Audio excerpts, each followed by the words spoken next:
Is there an ultimate purpose of life? Yeah, sure. What is it? What we're doing here. Which is what? Hopefully trying to make peace. Is that enough? We'll see. Yeah. Because if... It's better than the alternative. What's the alternative? Hell. Okay. Which we're toying with. I don't mean us. Yeah. Well, us too, that's for sure. I but, you know, things are shaky at the moment on many fronts, and we have this opportunity in front of us, all of us, to have a very abundant world, right, where everyone has enough, and maybe more than enough. And we're shaky about that. We're not sure that that's acceptable, and we're not sure everybody should have it. We're not sure everybody deserves it, and even ourselves. And we're retreating into our corners in some real sense, and we're not addressing the elephants under the carpet. And you can't do that. Like the things we're discussing contentiously now, you know, they make for rough conversations, but they make for a lot rougher streets if you don't talk them out. And you have to do that in a spirit of ignorance.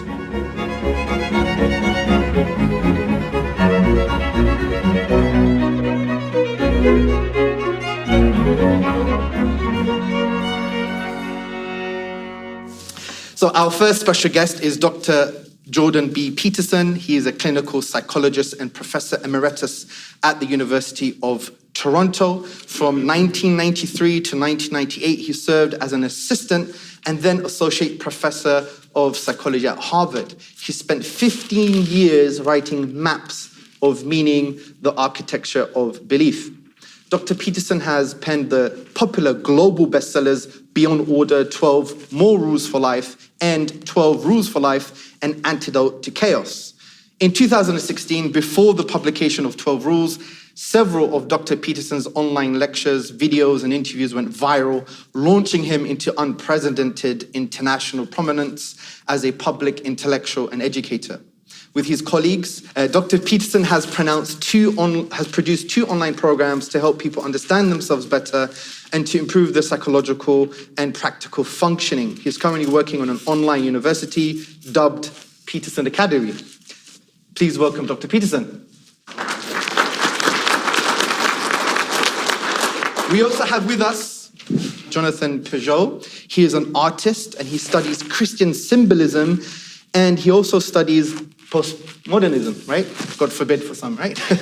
So we also have with us our beloved Mohammed Hijab. He is an author, comparative religionist, and philosopher of religion. He's the co-founder of our institute, Sapience Institute, and is a researcher and instructor for the organization. He has a BA in politics and a master's degree in history, and he also acquired a second master's degree in Islamic Studies from the School of Oriental and African Studies, and he completed a third master's degree in Applied Theology from the University of Oxford, and now he's studying his PhD on the philosophy of religion, specifically on the contingency argument for God's existence. In addition, Hijab has undergone formal training in Islamic Studies with a focus on the Quran, prophetic traditions, and legal reasoning. Hijab has completed Islamic seminary courses and has been given formal permission to relay Islamic knowledge on selected Islamic fields.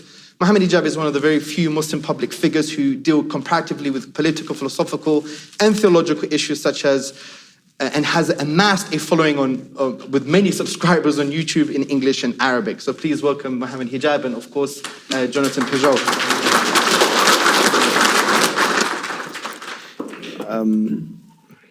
So because I'm 100% disagreeable and not polite at all, I want to get the elephant out of the room. I do like to do that. And there's been a recent video that you put up, a message to the Muslims. And before I say this, I do want to speak about the important topics, the theological topics, and all these kind of postmodernism. That will come. But I just wanted to mention this first. Because for me, it's just get the elephant out of the room and then we can move on. Sometimes it's just replaced by a slightly smaller elephant. Well, a smaller elephant is better than nothing. Yeah.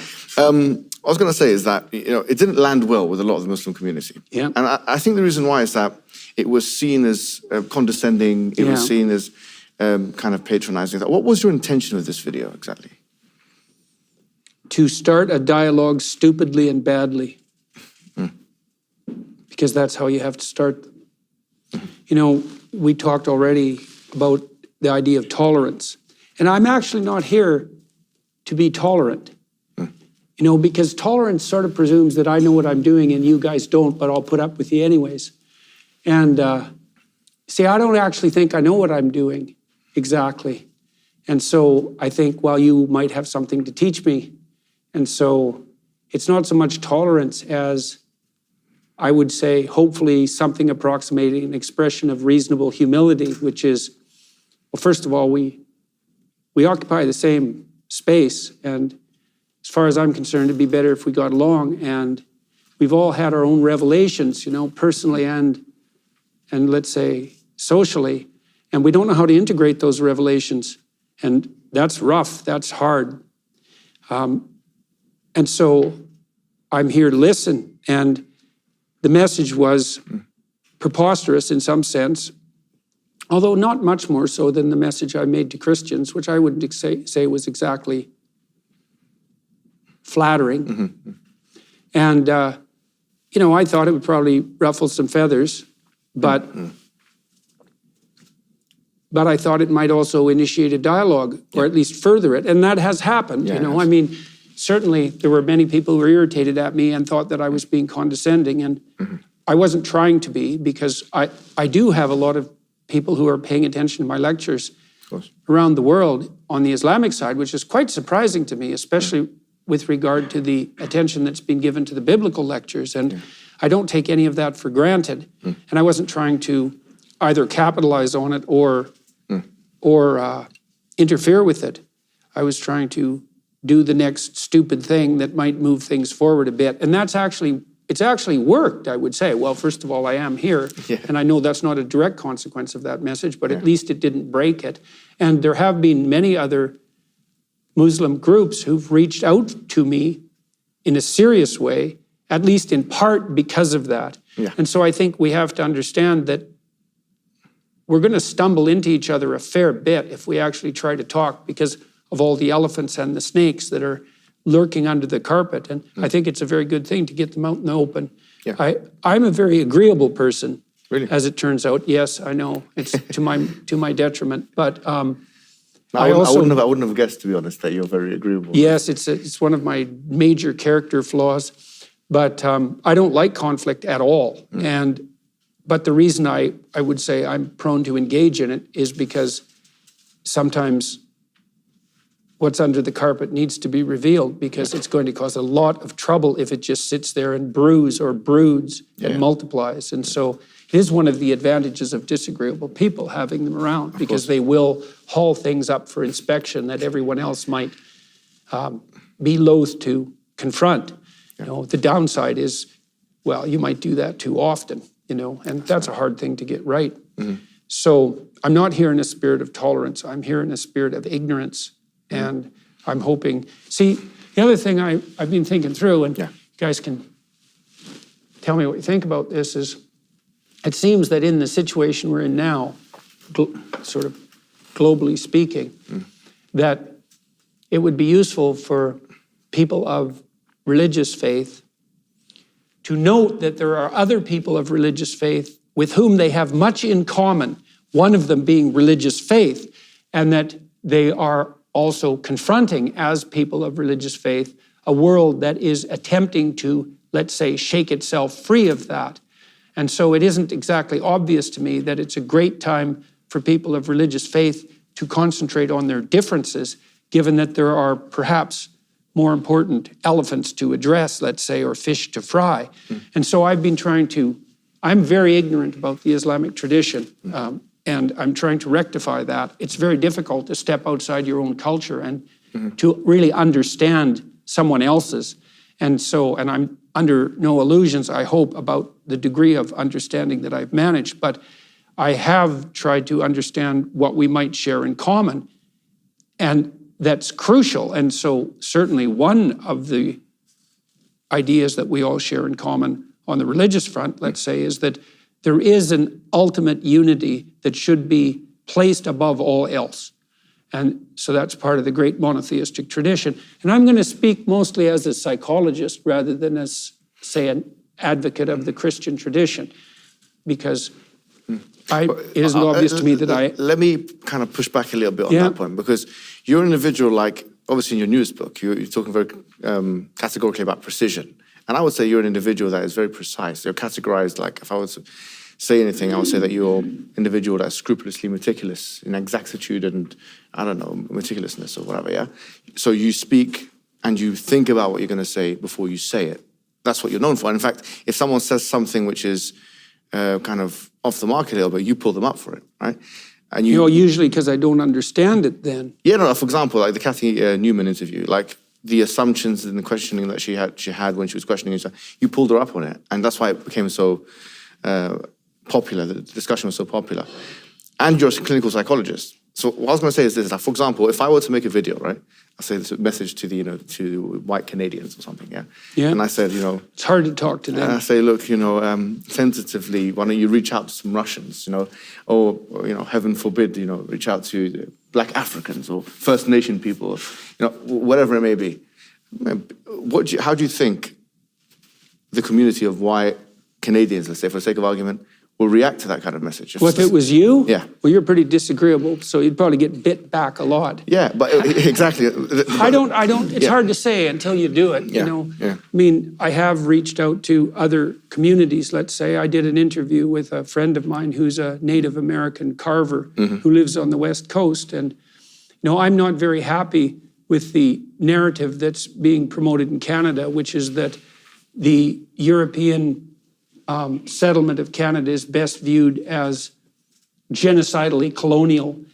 And having said that, my friend, this carver, was in a residential school in Canada, and the residential schools were put forward by the government in an attempt, and other institutions, in an attempt to separate the Indigenous children from their families and then socialize them rapidly according to European norms.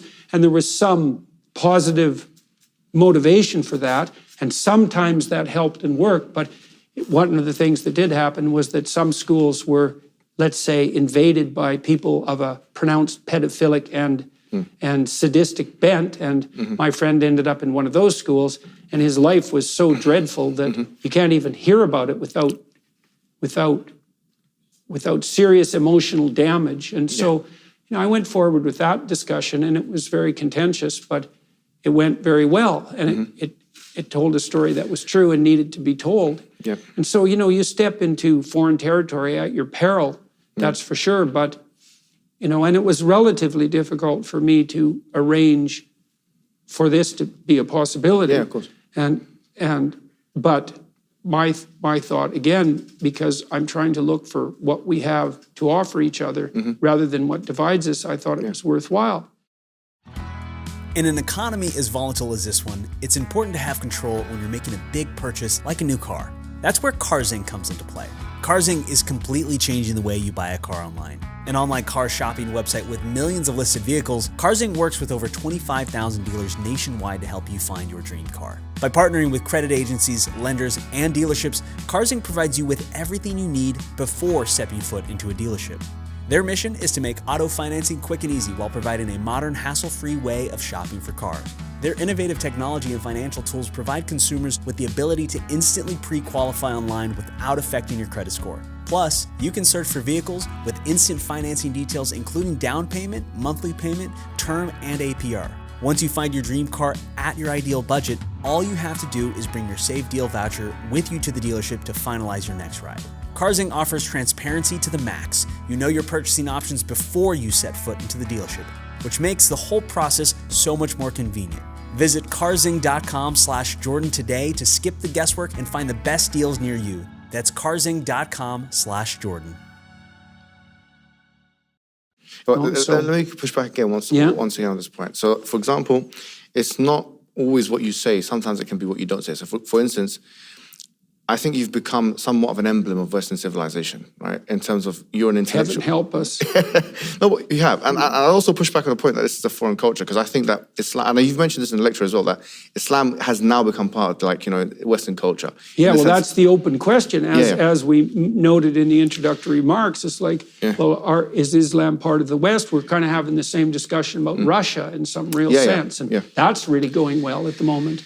Yeah, so there's that part. But what I would say is that, if there is a bloody history of Western colonialism, and that's almost undeniable. Like, for example, look at Algeria, for instance. Algeria, when it was annexed by France, there's no dispute. There's no dispute in what happened there. So the issue, like, I'm giving you one example of many. The Spanish colonialism of Latin America, for example. There are things that happened, and I'm not saying that's not things that happened on only just on the Western front. Yeah. There are things that happen on the Muslim front as well, of course. This is true. Yeah, no doubt about it, right? No, I'm not going to stand here and defend the Muwahhidun who came and were very intolerant to Jews and Christians and kicked them out of their homes and so on like that, who existed in Spain as well, in fact. So the point is, I feel like, I don't know, as a psychologist, I think my question would be to you, don't you think, is it of any benefit to be concessionary in this regard? Like, to start off a discussion by saying, like, we know that these are things that could cause resentment.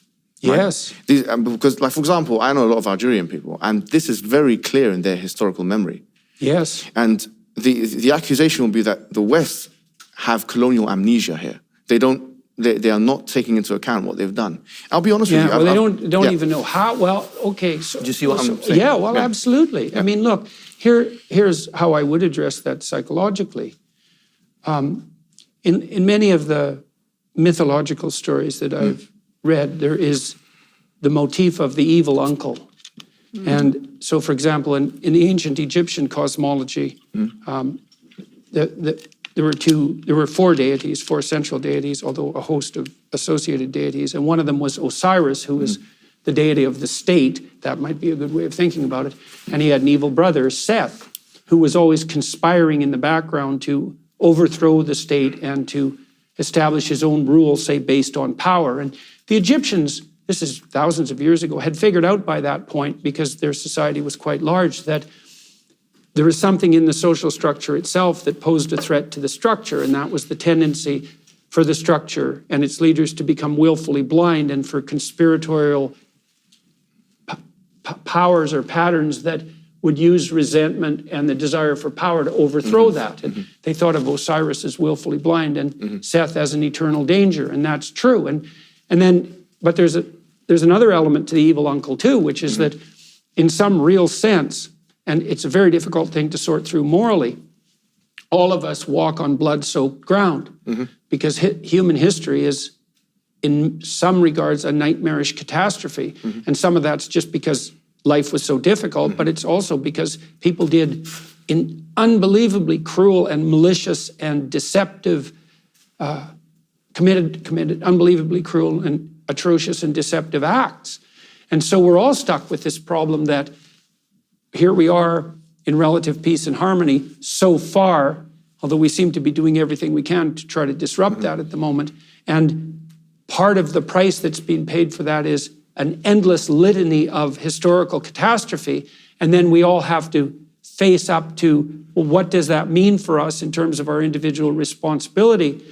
And how do we construe ourselves and our society in light of that fact? And we could go back and forth continually about whose historical atrocities were worse. Yes. And that's a rough contest, because, the devil is definitely in the details there. And then it also brings up the other problem, which is, well, when the Spaniards went to Central America, a lot of the bloodshed they produced, or the death they produced, was actually a consequence of the introduction of disease, because that took out about 95% of the native population in the Western Hemisphere. And then the conquistadors were, well, maybe they weren't the finest representatives of the highest flowering of Western civilization. We don't know to what degree they were the sort of thugs that couldn't get along at home and went out adventuring. And even if I, say, attempted to take full responsibility for that, I'm not sure what it would mean, because I suspect I have a lot more in common with you people in the modern world than I do with Spanish conquistadors from 300 years ago. Now, I'm not saying I bear no responsibility for the bloodshed of the past, but I would say we all bear that responsibility, and that's something, I would say that's something like the conception of original sin. Yeah, and that's the point of difference. To be honest, I would disagree with that point. Like, as a Muslim, there is a verse in the Quran that says, وَلَا تَزِرُ وَازِرَةٌ وِزْرَ أُخْرَى, that one soul should not bear the responsibility of someone else's actions. Yeah, well, that's the other ethical complication. It's can you call me out Yeah. in relationship No, to no, the no, atrocity of the of course- past. of course And- not, no, Well, yeah, but it's yeah. complicated, right? Because Yeah. because at the same time you do say, and I don't mean you Yeah, personally, yeah. but we can say things like, well, the West is not bearing sufficient responsibility for its colonial past.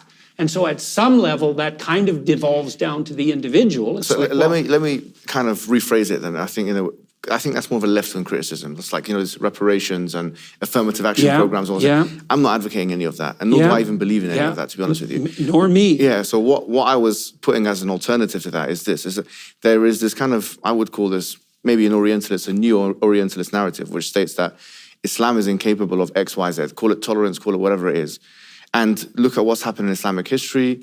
You've got all of these deaths and you've got all of these kinds of things that are happening comparative to what we have in the West. And what we're saying is that let's look at what you have in the West, because liberalism was an ideology that was started in the 17th century. Really it was crystallized, with John Locke and all these kind of things then. And after liberalism was established, and in fact, the Constitution and the documents of the Founding Fathers and stuff like that were based on the liberal, secular principles. Even after that, you had Napoleonic Wars. Even after that, you had colonialism continue. You had slavery continue until 1867, whatever it was, the American Civil War ended. So what we're saying is that this picture of history, that, the West is best, basically, this idea, because our ideology can fix all problems, it's not reasonable when you look at the historical records. One scholar called Naveed Sheikh actually done a piece, it's called Body Count. And he was counting the amount of people that died in each civilization. And he put the Western civilization as the highest.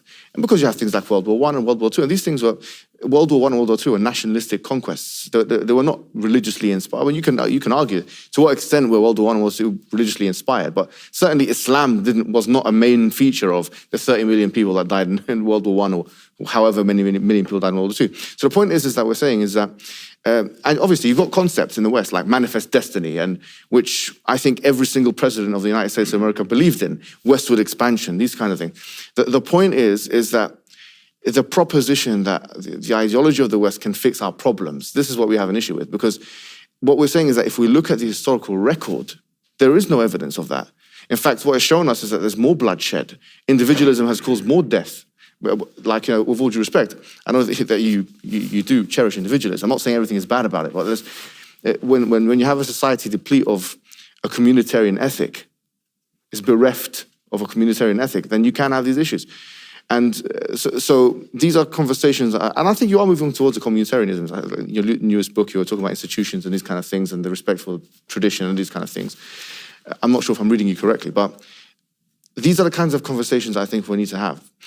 But on that point, I think, I don't want this to be interrogative. And I just want to interject please. thing, because I think it's important. I think, Jordan, you're very kind, and I understand. I also watched The Message to Muslims, and I thought there were some problems with it, definitely. Okay.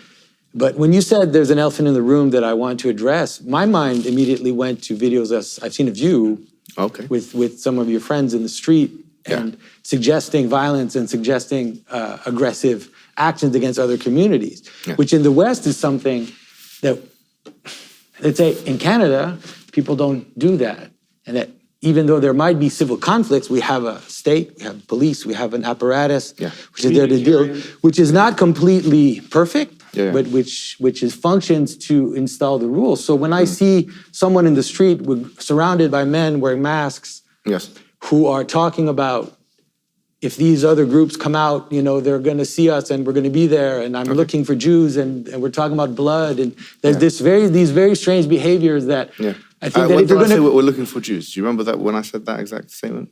I just remember you talking to police about Jewish people? Yeah. I'd like to get an exact quote.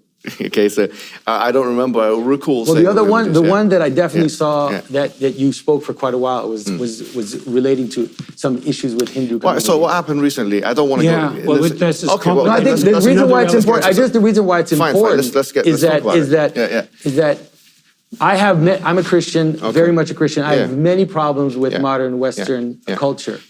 Right. But we are in the West. Okay. Right, and you are in the West. Yeah, and I am a Westerner. Right, and you live in the West, and so... And I'm British. Yes. Just like you're Canadian. Yes, exactly. Yes. And so, to me, the elephant in the room is that's part of the elephant in the room. But there are many people who told Jordan not to come here. because of those videos. Okay, well, there's a lot of people that told me not to have this conversation with Jordan because of some of his videos. And that's why me and Lots Jordan... of people don't want to have difficult conversations. But what I'm saying with Jordan is that what makes him gallant and brave is that despite those voices that are the voices of disunity, because he's been cancelled more times than I have, despite the fact that he's been cancelled in Cambridge University or whatever, I don't care about all these institutions. With all due respect, I know this man is a person of influence. And in my estimation, I see him as one of the most, if not the most influential Western public voice.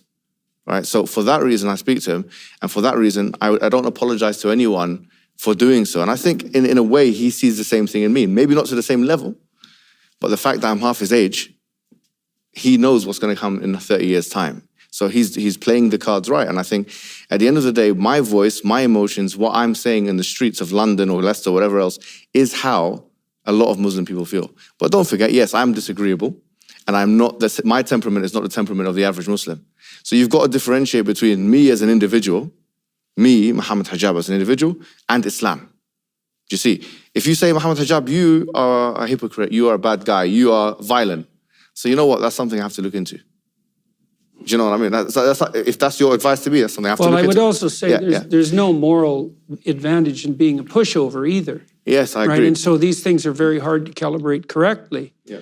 And so, and if we come at this in a spirit of mutual ignorance and with some degree of, maybe this is where tolerance is more of an issue. Is, we're going to have to tolerate each other's rough edges and imperfections in order to talk, even if we think that there's something useful to be gleaned. And my sense is that, we're called upon to separate the wheat from the chaff, and that's not so much to damn the chaff as it is to gather the wheat. And it seems to me in the biblical stories, in the Old Testament, there's an immense emphasis, strange emphasis in some real sense. It's one of the things that makes the text so remarkable on the moral stranger and foreigner. And so when the society is unstable and shaking in a variety of ways, it's often the moral foreigner who comes in with something wise to say. And I think that's definitely true of those biblical narratives, and it's very interesting that they point them out. But I think it's also true practically. It's like, it's not as if any of us, we want to have faith in our faith, and we need that because it keeps us together individually and it unites us socially. But then if we insist that if I insist that my faith, which is more like my pride in my own belief, is 100% correct, then I've confused myself with my faith. I've confused myself with Christianity, or perhaps you've confused yourself with Islam. And that's a big mistake because... So let me ask you both a question then, since we can talk about, by the way, one clarification with the question. I've never asked for violence. And that's an accusation I think that needs to be, you need to look back at, because I've never said, let's go and do violence. I said that if such and such group come out again, which were a group of armed people, then we'll be there to defend the community. I've never said in my whole life, and I'll challenge anybody to find anything that's opposite from what I've just said. Now, that's one thing. Second thing I'll say is this, is that, and if it was a violence issue, if I did say that, what's happening with the Metropolitan Police? Why am I not behind bars? Why have there not been a single investigation? It's 210,000 people have watched the video. Unless the police have put their fingers in their ears, or that they are, if you want to accuse the police of negligence or incompetence, that's a different story. Let's go to the second point, because you were saying now about this basically dogmatism. Let's just call it for what it is. Well, it's pride in dogmatism, right? And that's something we all have to watch, because it's a hard line to walk, because you want to be an advocate for your faith, but what in the world do you know, right? You're ignorant beyond comprehension. Let me ask a question, and both of you, this is a question to both of you. Is there an ultimate purpose of life? Yeah, sure. What is it? What we're doing here. Which is what? Hopefully trying to make peace. Is that enough? We'll see. Yeah. Because it's better than the alternative. What's the alternative? Hell. Okay. Which we're toying with. I don't mean us. Us too. That's for sure. But things are shaky at the moment on many fronts, and we have this opportunity in front of us, all of us, to have a very abundant world, right? Where everyone has enough, and maybe more than enough. And we're shaky about that. We're not sure that that's acceptable, and we're not sure everybody should have it. We're not sure everybody deserves it, and even ourselves. And we're retreating into our corners in some real sense, and we're not addressing the elephants under the carpet. And you can't do that. Like the things we're discussing contentiously now, you know, they make for rough conversations, but they make for a lot rougher streets if you don't talk them out. And you have to do that in a spirit of ignorance. You know, like I was hoping to come here today and listen, I talk a lot. There's my flaw, you know, but I don't know how to feel the right way forward. I think part of it is, well, first of all, to find commonalities. We believe in the fundamental necessity of a uniting book across the Jewish, Christian, and Muslim faiths. That's not nothing. Okay. Like, that's a strange thing to insist upon, and yet we all seem to agree. We believe in a higher and purposeful unity, the necessity of that, and then also in the necessity of putting that above all else. And we also agree that we're not very good at that. But that's the hardest one to get, is that even if you do claim in some sense to worship the highest in this monotheistic sense, that doesn't mean you're very good at it. And that's a hard pill to swallow, especially when you're trying to also be a courageous knight of your faith, let's say. It's hard to be properly humble in the face of the divine, but that might be in some sense the proper command. I mean, the fact that Islam means submission is a reflection of that in some sense, right? Just remember who's God here and who isn't. And that's a very hard thing to keep in mind. So when I listen to you, you disagreeable character, I'm trying to separate out the wheat from the chaff, you know, because there's no doubt I have many things to learn, as I learned to some degree. Honestly, I appreciate this part of, like, you know, I learn from your humility, honestly, the way that you come across. And once again, I do appreciate both of you coming here, you know, and I appreciate disagreeability as well. Like what you've said there is good. I deserve the accountability just like he does. I don't want to be a person who, you know, can't dish it out, who dishes it out but can't get it himself. I deserve it. What I wanted to say is this to both of you. I want to do a thought experiment, yeah? And so imagine you're going to sleep. I don't know where you guys are staying now, what hotel you're staying. You're watching my videos, you know, me with the masks and stuff like that before you go to sleep. Subscribe on the channel, whatever you do, yeah? And now you're, after you've, you know, put the dislike and done your negative comments, which I deleted already and put it in the trash, which is what you do as well with tweets, and, you know, we can talk about that later. But after that's all happened and you've gone to sleep, you both go to sleep now, right? You wake up and you find yourselves on a ship. On a ship, yeah? And people are eating food, people are drinking, people are this and that, so things happening. Now, what would be the first questions that you would ask the people around you? Would you ask things like, how did I get here? Where are we going? Are these... Yeah. Those seem like the first two good... Those are good questions to ask in general. Where are we? Go. How did we get here? And this is where are we going? Beautiful. That's what I wanted to actually get to, because this is what Heidegger, you know, Martin Heidegger, he's a controversial figure in his old right. Okay, but he described this as the thrownness of life. Yeah. Because we're chucked into life. We're thrown into life, right? So the fact now that we're in this world, these questions that we would be asking if we were on a ship and we're just chucked on a ship are the same very questions, like you said, you know, that we would be asking if we're in this world. Where did we come from? Where are we going? I think if we can't get these two questions right, nihilism will persist. You're a nihilistic expert. You've spoken a lot about nihilism. I think if we can't get those two... He's a counter-nihilistic expert. I'm not a nihilist. If you want, ask what I think my purpose, the purpose is to be united with God. That would be my beautiful. answer. Yeah, beautiful. Okay, so from the Islamic perspective, it's this, right? First of all, ask these three questions. Where did I come from? Where am I going? And what am I doing here? What is the purpose of life? What is it? And the answer is, we came from a creator, okay?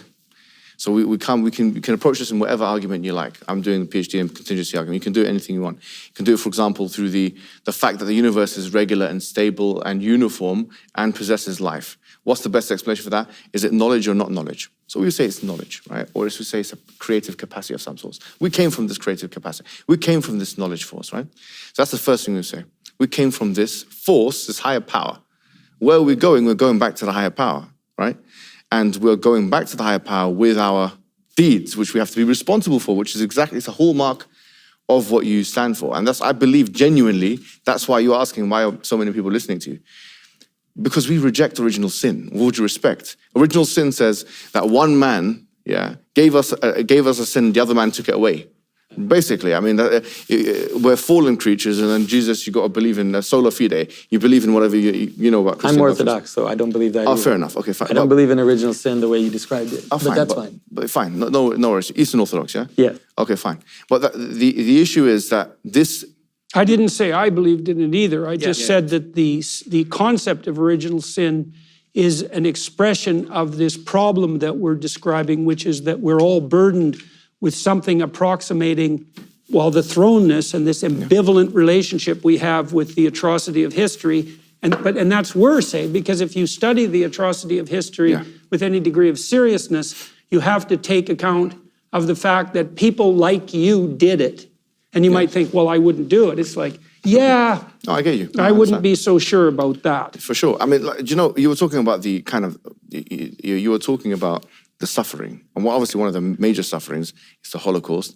I was reading the book, The Meaning for Life, Viktor Frankl, I'm sure you're aware of it, where he then produced logotherapy and all these kind of things. Mm-hmm. And it goes back to what Nietzsche said. If you have a why, almost any how is possible. Mm-hmm. Bearable. Yeah, if you have a why, almost any how is possible. So it goes back to, everything goes back to purpose, logotherapy. Yeah, if you have a purpose, then everything is possible. That's why I think that you can do the best as a human species, in the human condition, if your purpose is transcendental. It's higher than the physical, the material. And for us, the purpose is mentioned in chapter 51, verse 19 of the Quran, which is, وَمَا خَلَقْتُ الْجِنَّ وَالْإِنسَ إِلَّا لِيَعْبُدُونَ. We have not created human beings and jinn except for that they may worship me. What is worship? It's the epitome, the higher point of submission. It's the epitome of love as well. Jonathan has an interesting take on that too, that has to do with celebration, which I think is psychologically appropriate. Do you want to? I don't want to put you on the spot, but it's something I've been struggling to understand more. I've attended some Orthodox ceremonies with Jonathan and also on my own, and he's very perspicacious when it comes to describing the role of both worship and ritual, and so there's an element. Anyways, I'll let you continue with that. No, I agree. I agree that worship is also the manner in which we bind together, right? And so without something we celebrate together, then we don't. And so we have different levels of what we celebrate. We can celebrate in our families, the things that bind us, but ultimately that has to reach all the way up into something which is beyond. I think that's actually very powerful, And in fact, the very first lines of the Quran is Alhamdulillahi Rabbil Alameen, which is all praise and thanks belong to God, Lord of the worlds. All praise and all thanks. And this is a kind of celebration. This is a kind of praise. We agree that praising God at the highest level, celebrating God. I mean, the word hallelujah. Well, I would say in some sense, if we're doing that, there was some comments at the beginning about the importance of music. And you opened this event with music, and I've been beginning to open my events with music. And part of the reason that that's very much worthwhile and has to do with this drum beat that underlies everything is that music is a manifestation of something like the joyful spirit of harmonious play. And it's not semantic, right? It grips you and it sets the tone. I've heard you say something before about this. You said that music was impervious to refutation. It's impervious to rational. The meaning of music is impervious to rational criticism. Yeah, I think that was a very powerful way of putting it. It's something, man. It's something to know. And so with the musical manner in which the Quran is presented, a major part of that is the music. And the music speaks, we know the music speaks of layers of patterned harmony. And you talked about the individualism of the West. And I think that there's a flaw in that particularized conception that needs to be addressed by something that's more approximating a communitarian ethos. And I think you can understand that relationship to music because, look, to some degree, the three of us can sit on stage and everyone in the audience, we can be comfortable at the moment psychologically. So we're not too anxious and we're kind of engaged because there's a certain degree of playful harmony that we've established. Especially with him now. So there's some my dark secrets about, there's some violence. Fractiousness, right? But we're able to integrate that. And so that means we can remain calm. And so one of the things that indicates is that part of our ability to remain calm and focused is dependent on social integration. So you have to ask yourself, well, could you be sane if your marriage was insane? Could you be sane if your relationship with your children was too fractious? Could you be sane if you had no friends? If you didn't integrate yourself into the community and maybe the state and then maybe a higher vision? And as far as I can tell, the answer to that is no, you can't be sane by yourself. It's not merely a matter of psychological integration. It's not merely a matter of the isolated individual. And of course, we understand that in the West, although perhaps not as well as we should formally, because we'll punish criminals, for example, by putting them in solitary confinement. And that's another indication of the impossibility of, maybe if you were an expert meditator and a religious man, you could tolerate the solitude, but you probably wouldn't be a criminal then. So my point is that I view this process of integration as a multi-layered process that involves the integration of the community all the way up to the highest place. And that highest place has to be a unity, as Jonathan pointed out, or we're divided. And so we might want to seek amongst us as much as we can for a common unity, at least start with that. And that's what we're trying to do in this conversation. Yes, but unity is different to uniformity. So I say the difference being is that, in the Islamic discussion or discourse, it's like there's a verse in the Quran, in fact, it says, "Lakum dinukum waliya din." You have your religion, we have ours. We can demarcate and still tolerate. That's the point. And I think appreciate even. Yeah, even appreciate. That would be Absolutely. good. We can even love each other. It's no issue at all. I don't know if we can manage that. No, I think we can. I mean, that's the thing. Going back to the message to Muslims, I think this is where. Can I ask you a question? Have you ever been to a Muslim country? Yes. Which ones have you been to? I've been to Morocco, and I've been to Turkey, and now have I been to any other Muslim countries? Okay. Not yet. Okay. There's many on the itinerary. Okay. Go to a Muslim country with a Christian population. I'm originally from Egypt. Yeah, we've had Coptic Christians there for years. Yes. Yeah, we've had them for 1,400 years. I mean, they were there before the Muslims came, right? And the point is that if you go to Ghana, go to Nigeria, this bleak image of Muslims and Christians kind of fighting each other, I don't think that's what's really going on. I'm not saying that there's no grievance there when the Christian community is in Muslim majority lands. That would be a lie and that would be false and that can easily be refuted. What I am saying is that it's not as bad as you think. If you go to these countries, you will not find, I do not think you will find what's going on, for example, you're talking about Hindutva, in India with the Muslim minorities in a Hindu, supposedly, majority, which is a peaceful religion. What's going on there? What's going on in China with the Muslim minority there? Or, for example, may I add, sorry to say, but what's happening in Palestine as well. So I don't want to paint any large-scale endeavor with the brush that's, let's say, dipped in the blood of its worst excesses. I don't think that's helpful because then we're all irredeemable in some real sense. I think it's much wiser for us to see what we can jointly celebrate and see if we can manage that in something like a spirit of ignorance and hope. Because one of the things I learned a long time ago, it was very helpful for me as a clinician, was that if everything wasn't perfect around me all the time, it was probably, at least in part, because I was much less than I could conceivably be. And one of the things I learned from Carl Jung, who's a great thinker, was that what you need most will be found where you least want to look. And yes, and it's almost by definition, right? Because you can imagine that you're most likely to be most ignorant about what you're most afraid of and most contemptuous of.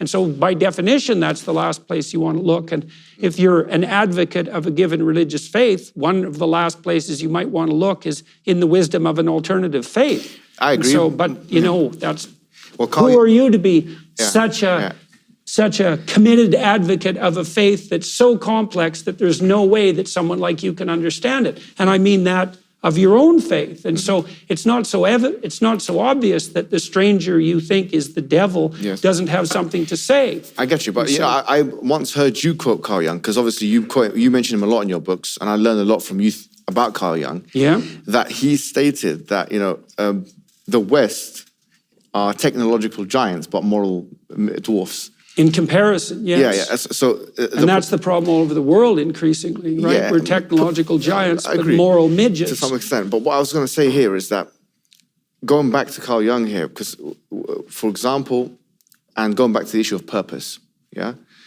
if we're speaking about purpose, I watched your discussion with Sam Harris, and you were speaking about your The last one? No, there was one that you'd done. I don't know what. It wasn't that famous. You weren't speaking to him like this. But there was one point of it which really was like, it gave me an insight into your. I don't want to be a psychologist here, right? But it gave me maybe I dare say it gave me an insight into your psychological state, because Sam Harris, he said to you, he said your conception of pragmatism. That truth is malleable or whatever. There's not one capital T truth like correspondence. Well, I said more that I don't believe that the most fundamental truth is objective in the scientific sense, and I don't think it can be. So not that objective truth isn't useful. So in that sense, your perspective, and you know this as well, is more epistemologically pragmatist rather than correspondence theory, right? So correspondence theory says like one truth out there. I think correspondence theories have to be nested under pragmatic theories in some real sense. So you're saying the same thing as the American pragmatist said, Charles Peirce and William James. Okay, yes, very much. So what I was going to say with that, he said, if you believe in this, it will be at your peril. And you know what you said? You responded, you retorted, you said, it has been at my peril. You said it has. Now, let's focus on this, because this is actually deep. You said it has been at my peril. Why would everything's at your peril? No. But think about this for a second, because I heard your voice and these words stuck in my mind. Yeah, you said it has been at my peril. Now let me submit something to you today. Could it be that it's at your peril because if you don't believe in truth with a capital T in the correspondence theory sense, that there is a God, and that's a true statement, just like 2 + 2 = 4 is a true statement. Just like the geocentric model, the heliocentric model is a true statement. In that sense, there is a God out there. And he created the world. He created you. He's sustaining the universe. He is maintaining the universe. There is a true statement, and that is in a correspondence theory sense. If you don't have that level of certainty, then you will end up being in existential angst, and you will end up being depressed. Because that's what the Quran says. The Quran states, وَمَنْ أَعْرَضَ عَنْ ذِكْرِي فَإِنَّ لَهُ مَعِيشَةً ضَنْكَ. Whoever swerves away from my remembrance will have a depressed life. So for us, I think almost by definition, when you veer from a path oriented towards the highest unity, that you fall apart. It's by definition. Now, I don't know what that means specifically with regards to a correspondence theory, because the correspondence theorists tend to be more oriented towards a materialist viewpoint, and that doesn't seem to me to work out very well when discussing something like God. Do I think that we strive towards a higher unity, that unity is real and that it's necessary? No, but there's no contradiction in having correspondence theory in dualism or idealism. It doesn't have to be materialism, because that would indicate the truthhood of empiricism. I would say then my answer to that is that I try to act as if that's true. And I think I say I act as if it's true because I'm not in a position to make any final judgments in some real sense, but I am in a position to stake my life on certain faith-based propositions. That's what you can do. That doesn't mean you're right, but that's what you have at your disposal. And so I am trying to do that, to feel the proper way forward in this spirit of, let's say, playful unity, and to put that above all else, which is partly why I also said that I did it at my peril. The thing is, what I would say is that if you take the proposition that truth is utility, and what is useful is that which is true, that's basically the American pragmatist stance. If you take that... Well, it's not exactly, not exactly. Well, I think that's what Charles Peirce said almost by word. I know. Yeah. The pragmatists are more like engineers, which is, well, you can't build a perfect bridge, because what do you know? You can't build anything perfect, but you can build a bridge that's a bridge insofar as it will stand up and allow you to walk across it for 400 years. And so, and then the notion there is, well, it's not perfect. It doesn't correspond precisely to the ultimate nature of reality, let's say, but it's good enough to move you from point A to point B. And so... Yes, but going back to Viktor Frankl and the idea of meaning, what I'm saying is, I know you're a psychoanalyst, from the Quranic paradigm, this will not be enough. Meaning, based on your current paradigm, according to the Islamic diagnosis, you will be depressed. Why? Because your purpose is not strong enough.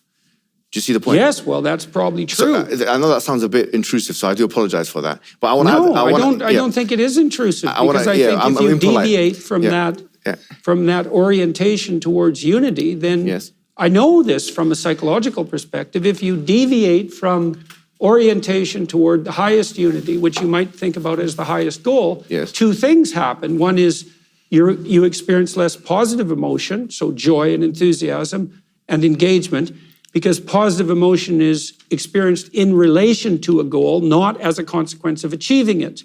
So if you're pursuing the highest goal, then you're celebrating most intently. And then if the goal you're pursuing isn't unified, then it's multiplicitous, and then you're confused and anxious and unstable and depressed. So I would say that's true by definition. What I was reading recently, I've read all your books, and I even read some of your peer-reviewed work. Because when I was going to speak to you, then I said, you know what, I'm going to do my homework. So I read everything. One of the things that you said one time in The Maps of Meaning, you started off the book by saying, when you were a young lad, I don't know how young you were, you said that you found the doctrines of Christianity incomprehensible and absurd, And you also said that you found you had some kind of issue with Christianity because of the Genesis narrative and how incongruent it was with scientific narratives. You went to a pastor, you said, or a church cleric or something, and then you left the church. Now, I've got a question. Do you still have the same position, or have you changed your position? Well, I've changed my position a lot. I was only 13 then, and I was caught up in the battle, insofar it was manifested in me when I was 13. I was caught in the battle between Enlightenment rationality and traditional narrative belief. I had no idea how to reconcile those two things. Do you feel like you can do that now? I'm doing my best to reconcile. So let me be more and I think, well, I certainly can do it a lot more than I did when I was 13. Let me give you an example, right? This point, when you were 13, I think you were thinking straight. I'll be sorry to be very straight. It's hard to believe that someone is disagreeable with you as you would manage that. Because someone with an IQ of 180 or whatever you have, someone of your intelligence. When you were 13, you probably had an IQ of, I don't know, 120 or something, So you were operating like my friend over here, Ali Dawa, on his level, at the age of 13.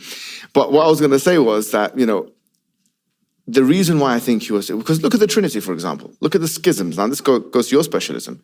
The idea of three all-powerful entities, that Jesus is all-powerful, that the Father is all-powerful, the Son is all-powerful, and the Holy Spirit is all-powerful, but there's not three all-powerfuls, there's one all-powerful.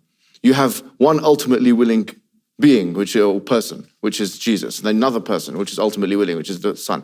The Quran says about this, it says, مَا اتَّخَذَ اللَّهُ مِنْ وَلَدٍ وَمَا كَانَ مَعَهُ مِنْ إِلَهٍ إِذًا لَذَهَبَ كُلُّ إِلَهٍ بِمَا خَلَقَ وَلَعَلَ بَعْضُهُمْ عَلَى بَعْضٍ.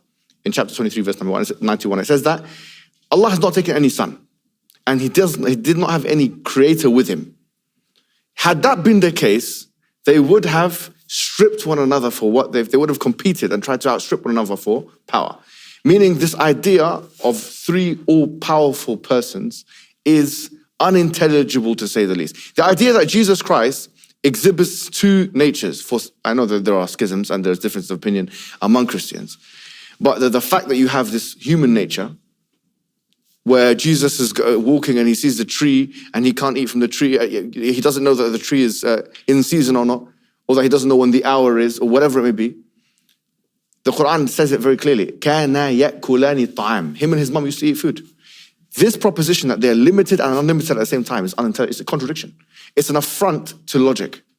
This will cause you cognitive dissonance. Because if you want to be a rational actor, and you want to be... See, that's the thing. Yeah.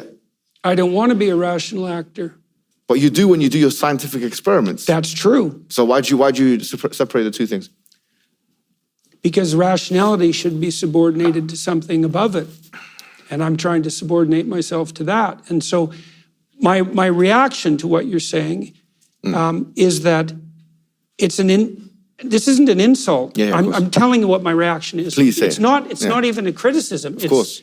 I find that discussion, as soon as it started, I found that less interesting than what we were doing before. It was harder for me to focus on. And I think the reason for that is that it transforms to some, and I'm not saying this isn't necessary at sometimes, but it transforms the transcendent into something like an intellectual and propositional discussion. And so in some sense, we're debating perhaps not the fine points of theology, because they're more like the blunt points of theology. I understand. But there's something about that that isn't what I want to do with you. Yes. You know, and it isn't that it's not necessary. So let me flip it around to some degree. So one of the things I'm very curious about is, obviously, the figure of Christ is contentious. Yes. And so the Jews don't know what to make of Christ in some fundamental sense, because he seems like a continuation of the prophetic tradition in some real sense. Plus he was Jewish, so that makes things complicated. And then, of course, the Christians put the figure of Christ as central in some real sense, but that begs the question of the relationship between Christ and God. And then in the Muslim community, Christ is also a central figure. And so I'm curious about that. And we could say we have doctrinal differences about what constitutes that centrality. It's like, fair enough. And I would also not say that I understand what that centrality means. So one of the ways I would understand that, let's say, is that in the Western tradition, and I don't know to what degree this is true in the Muslim tradition, one of the attributes of what Christ is psychologically is the logos. And so if we're engaged in dialogue, which is dual logos, then we're embodying the spirit of something like mutual enlightenment. And that's then the presence of that spirit in the genuine confines of temporal reality, right? It's something like the infinite descending to the finite to illuminate us. And to the degree that we can have a dialogue in good faith, which is also a religious notion, then we can engage in that process of dialogos, and that transforms and redeems us. And then when I say, well, do I believe that? I say, well, it isn't just that I believe it as a proposition. It's that I can tell when it's happening. And so can you, I think. It's like, you're going to see that this conversation will ebb and flow, you know, and some of the time it's going to grip you. You think, we're at the heart of the matter, and sometimes your attention's going to wander. And your attention's going to wander when we're off the path. And so I would say that to the degree that you and I are communicating, this is a religious way of thinking about it, is that we're doing our best to embody the spirit of the logos. And if that's working, then we're making progress.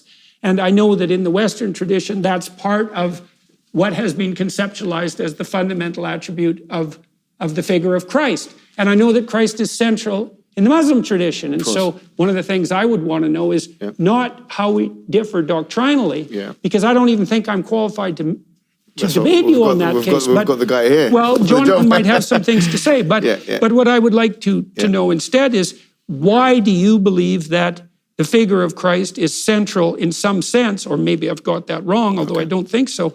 Why do you think the figure of Christ is central both to the Muslim faith and the Christian faith? And what do you think that says about what we share in common? Because I really don't understand that. It's a mystery to me. Okay, so Jesus Christ, if secular historians will look at him and differ on his existence or not. The majority, to be fair, do believe he existed, right? Even secular historians, atheists and agnostics and whatever it may be, right? It's the simplest explanation. Yeah, it's a simple, of course, yeah. So I believe that, first of all, Jesus Christ existed, which in the modern age is worth noting, right? Muslims are the only other major world religion who believe in Jesus Christ as the Messiah, as the prophet. Right, he had the virgin and birth. this is a strange thing, so we should definitely be trying to sort that out. All right, so this is the first point of commonality. We believe in Jesus Christ. We believe in his miracles, that he cured the blind with God's permission, that he raised the dead with God's permission. We believe that he even, he created some things which in the Gospel of Thomas, not mentioned in the Bible, like, but for example, the clay bird and so on, that he blew into it and it became an actual bird, that he cured the leper with God's permission. We believe that he was one of the mightiest human beings that have ever lived on the earth. And we believe that his mother was the best woman who ever lived on the earth. The Quran actually explicitly says that. Well, that seems like a good starting point. Right, and so that is the first thing we believe. When we look at the Quranic verses relating to Jesus Christ, we don't look at those metaphorically. No Orthodox Muslim normatively looks at those in an eschatological way. It's not eschatology for us, it's history. So we believe that this is actually historical. That's the first thing. And the reason why I mention that to you is because I listen to all of your biblical series. I think a lot of Muslims have, and you know that right here. A lot of people like it. And because obviously... Yeah, strangely enough. And it's not very strange if you know the Quran, because the Quran actually tells us to go to the people of the book and to listen to them and to, and you'll find in exegesis, like for example, Tafsir ibn Kathir, like one of the staple exegesis of the Quran, they use biblical verses all the time. Let's go to the people of the book. Let's see what information they have. At-Tabari mentions what you call Israeliyat, which is basically passages from the Bible, passages from the Torah, and so on like that, from the biblical tradition and from the Torah. So it's not abnormal for Muslim people to be interested in Christian explanations. That's been going on for 1,300 years. Yeah, that's the first thing. The second thing is that because symbolism is important, and you've mentioned, for example, Egyptian symbolism. You mentioned, for example, Orisis and I don't know, Isis and all this. Not that Isis. I know he already thinks I'm a hooligan.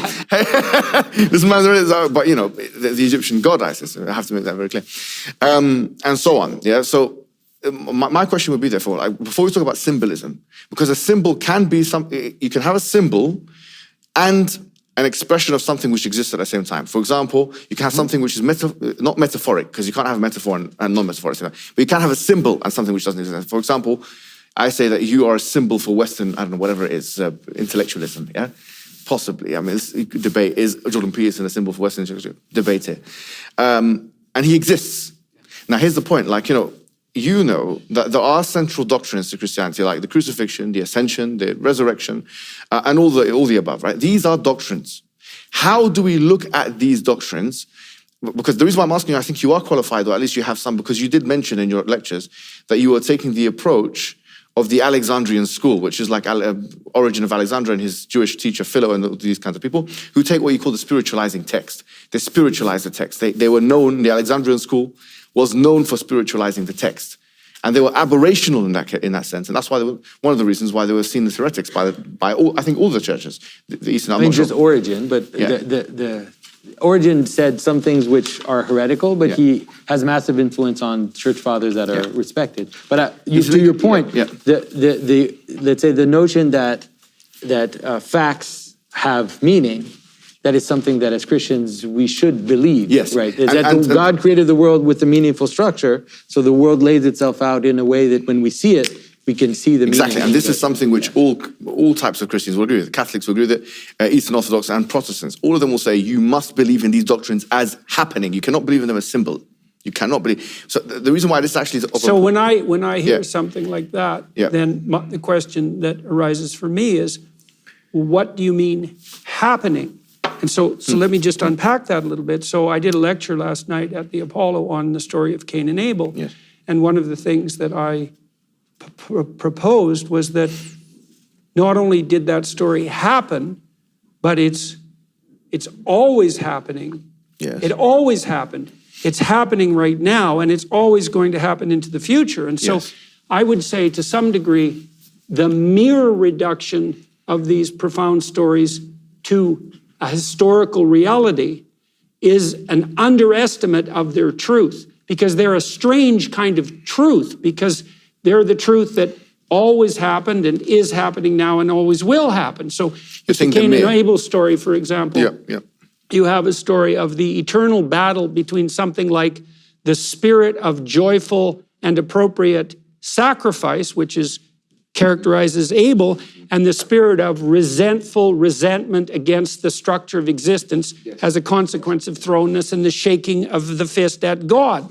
And that's always happening, because for all of us, we look at our lives and we think, well, should we be happy to be alive? Should we be grateful to be alive?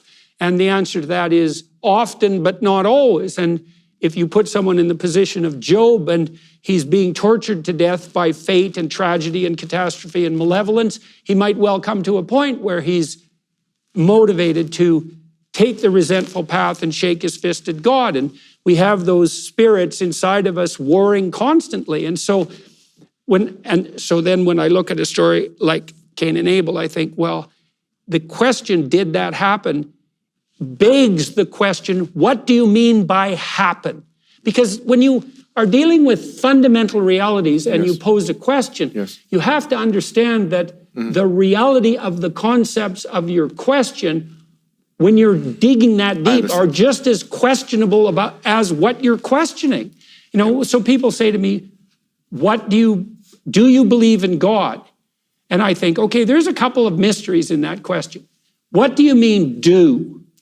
What do you mean you? What do you mean believe? And what do you mean God? And you say as the questioner, well, we already know what all those things mean, except belief in God. And I think, no, if we're going to get down to the fundamental brass tacks, we don't really know what any of those things mean. And so for me, belief, for example, is often reflected not so much in proposition as it is in action. If I want to know what you believe, I could ask you, and hopefully you have some idea about what you believe, but I'd rather see what you do. Well, can I push back a little bit with this? Because, like, for example, when I was reading your book, your newest book, actually this time, 12 More Rules. They're very good books, by the way. I mean, I recommend them. Thank you, sir. Honestly. And, buy them if you haven't already bought them. I would specifically recommend the 12 Rules for Life, because 12 More Rules, I have some criticisms of it, but it's good. It's a good book. But one thing you did say about it, it's really hard to believe that you're disagreeable. Really, yeah? So one thing you mentioned in the book, you were talking about some psychological theory, which I don't forget. I forget what it is right now. But you mentioned something. You said there's, the problem with this such and such theory is that it doesn't have any evidence. Full stop. Categorical. All this, what you're doing now, you didn't mention that. You didn't say, well, it depends on what you mean by this. It depends on what sorry to say, but it depends on what you mean by this. It depends on what you mean. You become postmodern all of a sudden. It's like you become now. That's a definite. That's a definite. Yeah. Look, I think that's partly why the postmodern critique, in some sense, was inevitable, is because we started to dig down into something like, say, the meaning of stories, because that's really where the postmodernists got their impetus, because the postmodern literary theorists, sorry to drag this up, but it's relevant, they hit a mystery, which was, well, if you read a given text, story, or even a paragraph, and you get 100 people to offer their opinion on it, in some way you get 100 different opinions. And you can tell that if you assign students to write an essay, let's say. And so then a problem emerges is if there's 100 different opinions, and some of them even appear to oppose one another, how do you know what the true significance is of the text? And then worse, how do you even know that there is a true significance? And then you think, okay, well, that's a major problem. And then here's a worse problem. Imagine you have an assemblage of texts, like the biblical corpus, let's say, which is really a library, and it's in some sense canonical, right? Well, if you can't decide on the fixed meaning of even a given paragraph, how in the world can you make the statement that this selection of text, which are much more complicated than just paragraphs, is somehow canonical? Now, the answer to that is, this is the answer. We don't know. Now, the problem with the postmodernists wasn't that they figured out that this was a mystery, because not only is this the mystery of textual interpretation, which is a major mystery, how do we understand a text, but it's also the mystery of perception, because at the same time, people who are investigating perception, Jonathan has been talking about this with John Vervaeke, a cognitive scientist, at the same time, scientists on the perceptual front in AI labs and neuroscientists were discovering that it's so complicated to look at the world, which is to interpret the world, let's say, that it isn't obvious that it's even possible, which is partly why we don't have autonomous robots. They can't see the world. Now, it's easy for us because we just look at it, but that's not so easy. And so what's the point of all this? Yeah. Well, the point of all this is that if you delve into questions deeply enough, you do run into the problem of perception and the multitude and multiplicity of perception. And that's a real problem. And so when I do something like I interrogate a question, well, the postmodern problem does emerge. Now, I've been trying to work out solutions to that, and Jonathan and I and John Vervaeke have been discussing this a lot. The postmodernists were correct, I think, in their diagnosis of the problem. They leapt right to the idea that the way we solve the problem of perception is by exercising power. They just took a Marxist story and said, well, there's the solution. When you say they here, who are you talking about in particular? Mostly the French intellectual types like Derrida. Derrida and Foucault. And, But I would disagree with this, by the way. I don't think Derrida or Foucault took a Marxist position at all. Well, Jonathan, you want to have at that for a bit? But that's not my fight. It's a worthless victory for me. Are you sure you want to talk about that? No. I don't think, I don't care. Okay, well, we can either delve into that or not. Yeah. Let me just say something, Jordan, about yeah. what you were saying. That is, I think that when there's this question of do you believe in God, I think one of the problems that the difficulty that Jordan faced with a modern Protestantism, which was very propositional. And it was like I believe, and it's just a bunch of things that you believe in terms of thinking. And I do think that what Jordan is trying to grasp at and trying to understand is actually probably closer to something that most traditional Muslims would believe, which is that if you say that you submit to God, but you don't submit to God, then that word is empty. That I agree with. Yes. And the question is, why is it empty, right? Yeah. If you said the words, why is it still empty? And so I think that what he's grasping at is to find a more encompassing, it's like, stop asking me if I believe in God, watch me. Yeah, okay. No, but I get what you're saying. But what I'm saying is this, is that the attitude that you have towards scientific investigation is that which is more congruent with a correspondence theory type understanding, yes. Right? So you simply ask the question that, by the way, the Quran asks. And one of the central questions the Quran asks us to ask, Christians and Jews, is قُلْ هَاتُوا بُرْهَانَكُمْ إِن كُنْتُمْ صَادِقِينَ. Bring your evidence if you're truthful. This is the central question that Muslims are asked to ask. The same question that you, as a scientist, ask, we have to ask as well, right? And I'm using the word ask a lot here. What I'm saying is, this is where the cognitive dissonance may come in. I'm not saying it does come in. So that is part of what's torn the West apart on the basis of the Enlightenment versus the religious tradition, to the degree that that's a conflict. Just to add to this point is, for example, going back to Origin of Alexandria, yeah? Origin of Alexandria, because he has this hermeneutical dilemma. He has a hermeneutical dilemma, right? He doesn't know what to do with what verse. Is he going to spiritualize it, metaphorize it, or is he not going to do that? He was asked by an apologist called Celsus. He said, what do you say of the crucifixion? And he responds to an effect to say that not everything was true, what happened, right, in the crucifixion. Point is that when you open the can of worms of hermeneutical spiritualization or exegetical or metaphorization, yeah, when you open that can of worms, what is left of Christianity is basically mythological. Now, then I will say, what makes this myth better than any other myth? Why are we investigating the myth of Christianity and not, for example, the myth of Hercules and Zeus? Why is the figure of Father and Son and Holy Spirit more important to me than the Mithraic, Trinity? Yeah, well, that's a postmodern question. And you could take that even farther and say, well, why this story rather than that story at any level of story? And that is a central question. So how would you answer? Because why did you, if, for example, you've done a biblical lecture, right? Yeah. So why have you done a biblical lecture, not a lecture on Zeus and this and all these other... Well, I have done lectures on other religious structures, particularly on ancient Egyptian cosmology and on Mesopotamian cosmology. And I'm going to do a lecture on the Tao Te Ching. Sorry, do you consider the biblical narrative as having any level of superiority over the other mythologies? Well, okay. So let me try to address this psychologically. Oh, even he's interested now. Well, yeah, because I am a Christian. So I've been trying to understand.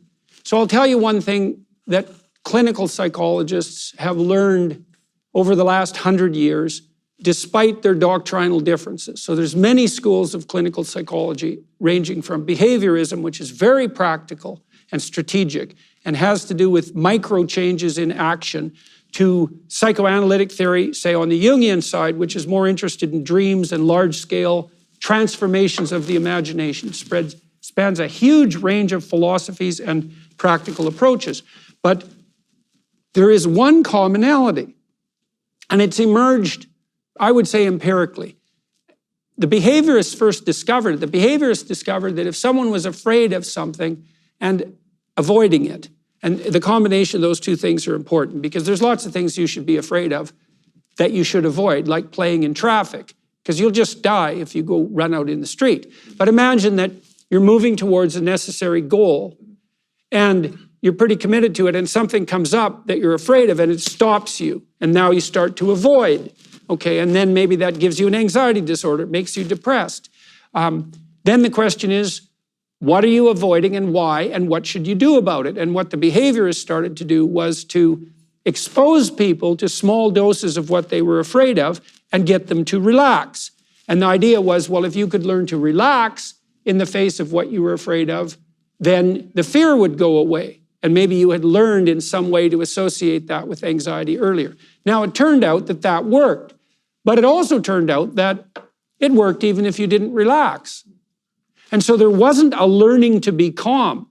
And then the psychoanalyst said, now that's not going to work, behaviorists, because you'll expose someone to this little fear, and because the true fear is much deeper, the fear will just reemerge somewhere else. They called that symptom substitution. And that didn't happen either, because what happened, weirdly enough, was that if you got someone to confront something they were afraid of voluntarily, then they got less afraid, that was the first theory, less afraid of a whole bunch of things. So a little courage generated more, and that's a more accurate way of thinking about it.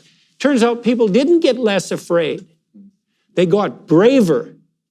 And so their personality started to expand. And so what you see often, one category of people who often develop anxiety disorders are dependent women. And so those are women who've gone from sort of superordinate man to superordinate man, who've never established a sufficient individual identity. And maybe that comes back to haunt them later in life, and they develop an anxiety disorder. And maybe they're afraid to get into an elevator. So you can teach them to confront the elevator and to get in it and to take it. And then they'll go home and have a fight with their husband. And it's because they're braver. And often the husband and the rest of the family will resist this woman's attempt to become more courageous because they know what's going to happen if it's successful. But what you see is you see generalization of bravery. And every psychological school knows this. Okay, so now you asked me a theological question, so I'm going to address that. So I've been trying to understand from a psychological perspective, for example, why people have been gazing on the figure of the crucifix for 2,000 years. Now, not everyone, and doctrinal differences apart, it's still many people for 2,000 years, and that begs a question. Obviously, there's something about that image that's gripping. Okay, so now you might think, why? Well, why do people go to horror movies? Because that's pretty strange. Why in the world would you go be disgusted and terrified? Because that's sort of the essence of horror. And the answer is, because there are terrifying and disgusting things about life.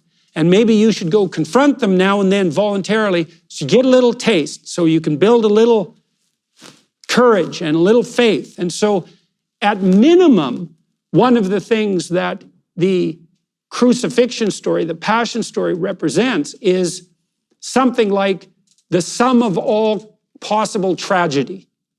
And so Jung pointed out that the passion narrative was an archetypal tragedy. And this is what he meant by that. Imagine that you took a bunch of stories that were tragic. And so you could identify them all as tragic stories. And a tragic story is something like something terrible happens to someone who doesn't deserve it. That's a tragedy.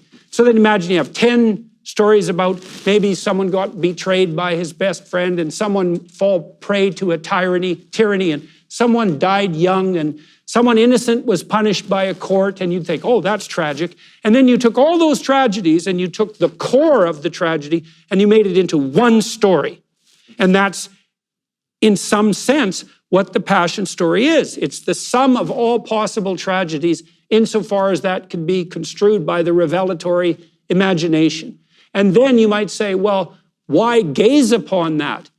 Well, the reason for that, there's a story in Exodus, it's in Numbers actually, where the Israelites are lost in the desert, like we all are. And people are losing faith because they're in the desert and, and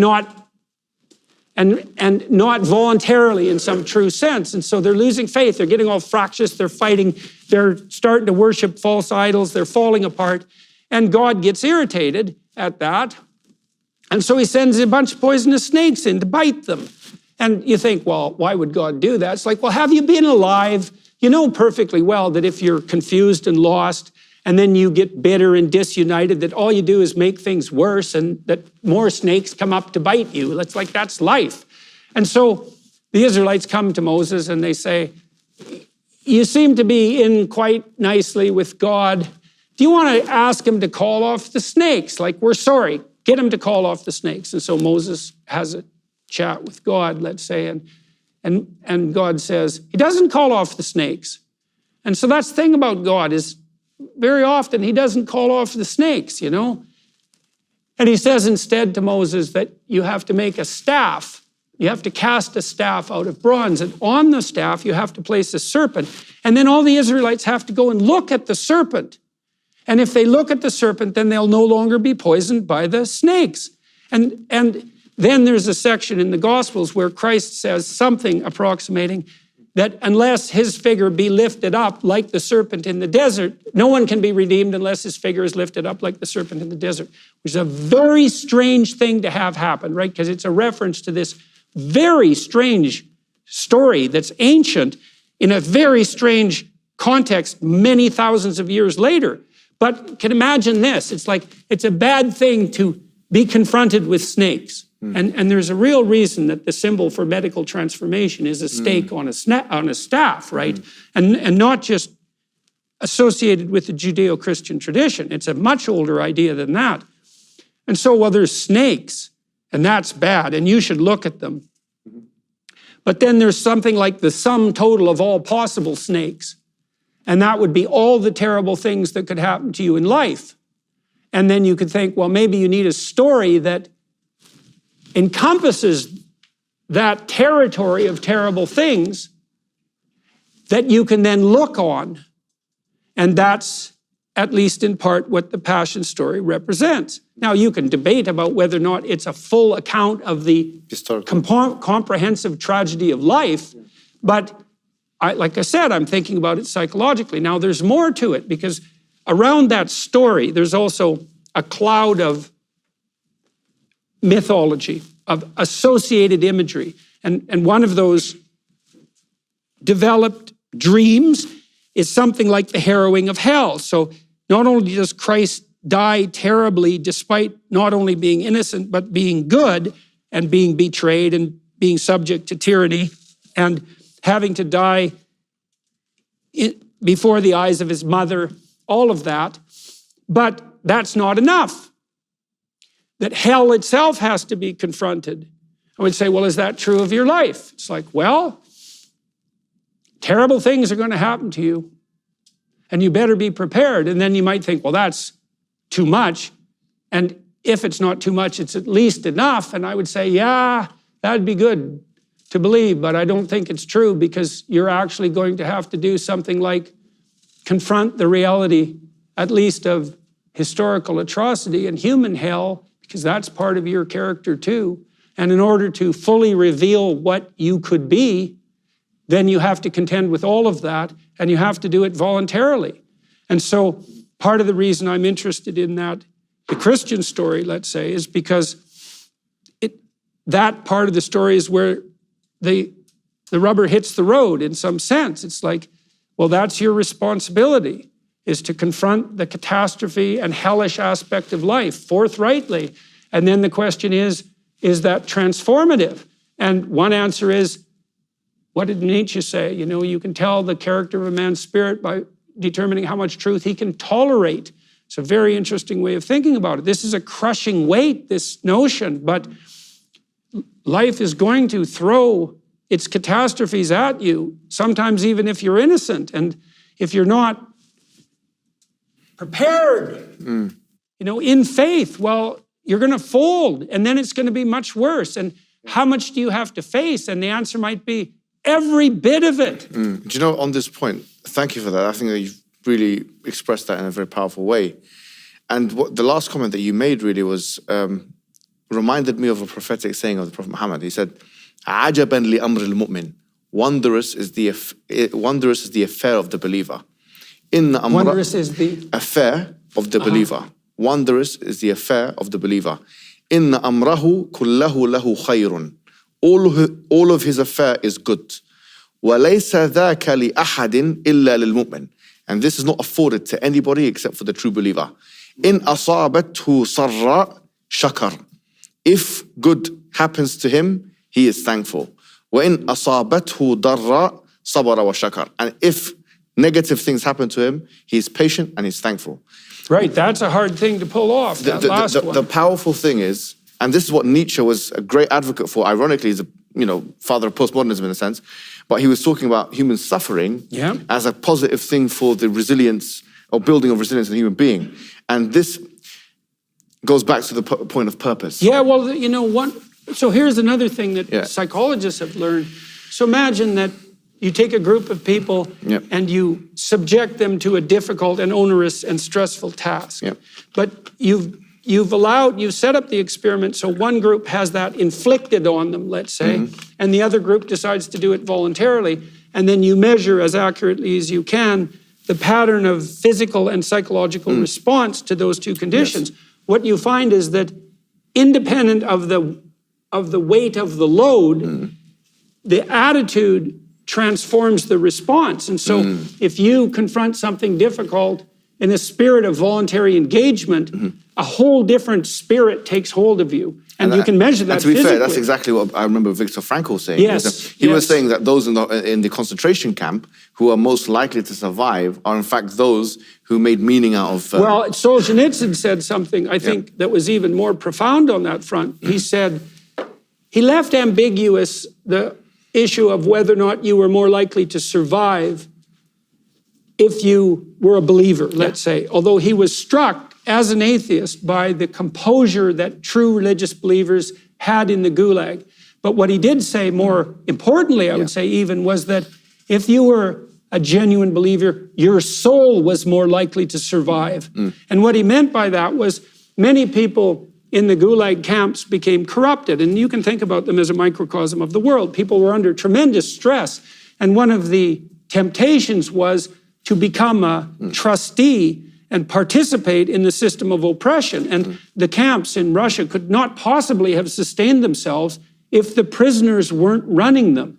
And that's something to think about with regards to totalitarianism. And Solzhenitsyn did note, and it was transformative to him, that there were people of genuine religious faith who were immobile in their commitment to ethical action, even in the confines of the camp, even when faced with something like recant or die, and maybe not just you die, maybe your family die, or maybe you die in misery. And one of the things that transformed Solzhenitsyn, and then the world, because his book transformed the world in large part, was his observation that this genuine striving to something like clarity of speech and a higher unity could withstand even the catastrophes of the Gulag camps.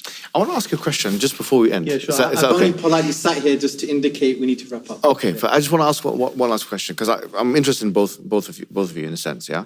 I said that, from a Muslim perspective, the question that we're asked to ask is, bring the evidence, yeah? If I were to bring reasonable evidence, which would satisfy some kind of probabilistic reasoning, that the Prophet Muhammad, we believe is the final prophet, right?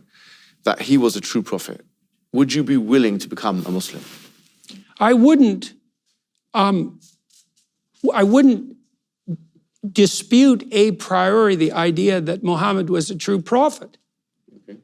But I don't understand what that means. So obviously, so this is the way I'm going to look at this psychologically again. It's people are granted revelations, and it's obviously the case, let's speak empirically, that the revelation of Muhammad united a fractious society. And so it was a uniting revelation. Now, how to conceptualize, but it's not a universally uniting revelation, at least not yet or not now, because we're not all united. So why? Well, maybe we didn't understand the revelation properly. That's one possibility. Is the presupposition what you're saying that unity is the ultimate objective? Well, not exactly, because then you have the problem of uniformity that you pointed out. Even the idea of unity itself. I mean, is there we talked about, so unity is a great, just to be clear, I believe that unity is a great objective, but I don't think it's the all-defining one. For example, if there is an injustice that is so great that disunity is more appropriate, then I can imagine situations where disunity is probably better than unity. Right. I'm sure you can as well. For example, like in the Well, Soviet Union. that would be a false unity in Yeah, some yeah, sense, exactly. right? So Right. that's what well, we're that's talking why about. you wanted to address the elephant under the Yeah, carpet yeah, right but- away. exactly. We can't have a false peace. Exactly. And we But- can't incorporate things we can't yet incorporate. Yes, and No. the reason why I'm bringing this to your attention is because I feel like it's my duty as a Muslim, especially in the mosque, right, to tell you that as Muslims, we believe that the previous dispensations, as they were like Christianity and Judaism, they are part of our faith in a sense. Not in the sense of believing the doctrines and all of that kind of thing. Like, we obviously don't believe in original sin or the resurrection, the crucifixion, all this kind of thing. We don't believe in any of that. Or the Trinity, of course. But in the sense that we do believe in Jesus Christ, we believe in all of the Old Testament prophets, most of them, if not all of them, you know, Abraham, Moses, Jesus, and so on. And we believe that each prophet was sent with two things: the message, which is to believe in worship in one God, and some kind of evidence to indicate their truthfulness. So with, for example, Moses and Jesus, we know what their miracles are, splitting the sea, and we believe that actually happened historically, right? We have no qualms with that. We don't have this kind of materialistic viewpoint on the issue. With Muhammad sallallahu alaihi wasallam, we believe that because he was sent to all of humanity, he had to have an evidence base that would satisfy not just the eyes. In other words, it wouldn't be just something that could be witnessed. It would be something that can be interrogated and scrutinized for all times and places. So it would be an auditory revelation. In this case, it's the Quran. The Quran means a recitation, yeah? So the central message of the Quran is tawheed, or the idea of worshiping one God and believing in one God, as we've mentioned. But there is an attempt in the Quran to challenge, like for example, there's something called the falsification test, or the inimitability test. The Quran says, for example, that try and find a contradiction within the Quran. Had it been from other than God, لَوَجَدُوا فِيهِ اخْتِلَافًا كَثِيرًا, would have found in it many contradictions. This inimitability challenge is to produce something as sophisticated as it in terms of the linguistic composition as well as the structural component. This is very interesting because now even Western academics like Angelica Neuris and others have said that this challenge has not been met. It's a German Orientalist. She's recently said this. So this is another thing. And then you have a range of prophecies, for example. Like if you look at Deuteronomy chapter 18, verse 21, it's mentioned in the Bible that one of the hallmarks of a true prophet is that, or a false prophet is that when they talk about the future, that it will be false. But the Quran makes very specific prophecies about the future. For example, in chapter 30, verse 2-4, it says, غُلِبَتِ الرُّومُ فِي أَدْنَى الْأَرْضِ وَهُمْ مِنْ بَعْدِ غَلَبِهِمْ سَيَغْلِبُونَ. That the Romans had been defeated. At that time, there was the Sassanid Empire and the Roman Empire, and they were in war with each other. And that from 3 to 9 years, that they would defeat the enemy, you see? It gave very specific timelines. It gave very specific, and this was a very risky type of prediction, because if you got it wrong, then it would endanger and undermine the entire prophethood of the Prophet Muhammad. But it did happen. And in fact, you'll find historical things which are not even in the Quran. And Rome was defeated? That the Romans had been defeated by the Persians in a battle. Yeah, okay. And so it's mentioned in, for example, the Chronicles of Theophanes, which is a primary source material outside of the Quran and Sunnah. You can find it now; it's even translated into English. He clearly mentions that 8 years after this particular prediction took place, it did happen like that. So we have a range of predictions, even that relate to the current day. The Prophet said that the barefooted Arab, they will be competing for the highest building. That sexually transmitted diseases would be proliferated as a result of people having intercourse outside of marriage, and that this would be something that would be diseases that had never been there in the past. The interest-based economy that we live in is mentioned by the Prophet Muhammad. I said in the future, interest will be everywhere. Whoever does not consume it, he will not be able to evade its dust. So this is another thing. So for example, you've got a range of prophecies where Islam will spread country by country. Where, this is mentioned. He's going to go, there's a hadith that says, زُوِيَ لِيَ الْأَرْضِ, that the earth has been expanded for me. فَرَأَيْتُ مَشَارِقَهَا وَمَغَارِبَهَا, I saw its west points and east points. وَإِنَّ أُمَّتِي سَيَبْلُغُ مُلْكُهَا, and my nation will reach its points, مَا زُوِيَ لِي مِنْهَا, what was projected, and it's saying east and west. If you look at the Islamic expansion, Barnaby Rogerson, who is a historian, he said that the similitude of the Muslims going eastward and westward and conquering the amount of countries that they conquered in that early period, which you can read in the book that I've given you, is like Eskimos taking over Russia and America. That's what he said, Barnaby Rogerson. On the point of prophecies, even people like Edward Gibbons, they agree that the prophecies of the Quran had been met. So I have to ask. Yeah. So I don't understand the question exactly. He wants to know if you'll convert to Islam. No, I'm saying that, no, that wasn't. I mean, that's the question. Well, look, I would say Yeah, to some degree, but- it's not up to me. No, In some but my sense, question was, just to remind you, the question was, if I gave you evidence that would satisfy a certain level of probabilistic... No. So you wouldn't? No, because that isn't how I evaluate the situation. How would you evaluate it? This is the crux. Well, I'm a Muslim enough to have been invited to your mosque. No, you're always invited, even if No, you're not there. but I mean this specifically. Yeah, I mean this very specifically, you know. I don't think in some sense, it's a very complicated problem. Okay.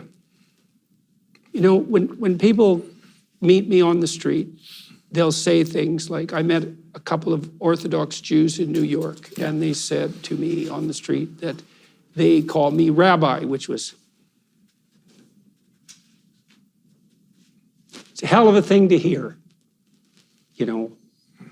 And so, and then I have Muslim people who are listening to my biblical lectures, and More than that, they more than say, that, by the way. Yeah. Yes, and more than that. And you know, they say, well, Peterson doesn't know it yet, but he's really a Muslim, and that's very that's an honor, you know.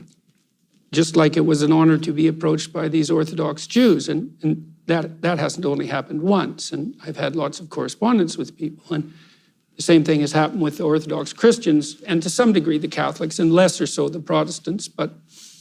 And so I don't know exactly what to make of that. We talked about this a little bit. Yeah. And let's talk about proof, you know. Well, for me, the proof of faith is the attractiveness of its adherents. And that's something to think about, right? Well, are you a shining example of the Muslim faith? Well, how hard do you shine?